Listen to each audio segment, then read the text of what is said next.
মানে মুখ্যমন্ত্ৰীয়ে যি কথাই নকক লাগিলে এবাৰ মুখ্যমন্ত্ৰীয়ে কেৱল নিজৰ হিমন্ত বিশ্ব শৰ্মাৰ অস্তিত্ব ৰক্ষাৰ যুঁজত নামিছে।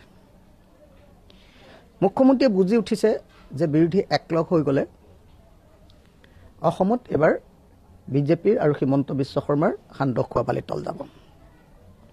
আৰু সেই কথাটো বুজি উঠিয়ে তেখেতে ইয়াক হিন্দু মুছলমানৰ ৰাজনীতিলৈ মানে পৰ্যবেক্ষিত কৰিবৰ কাৰণে অপচেষ্টা কৰিছে। মই ভাবোঁ যে অসমৰ মুখ্যমন্ত্ৰীৰ আজিৰ শ্বহীদ দিৱসৰ যি বক্তব্য, সেই বক্তব্য হ'ল এটা পলিটিকেলি মটিভেটেড, ৰাজনৈতিকভাৱে উদ্দেশ্য প্ৰণোদিত আৰু ৰাজনৈতিকভাৱে 2026 কাৰণে কৰা প্ৰস্তুতি।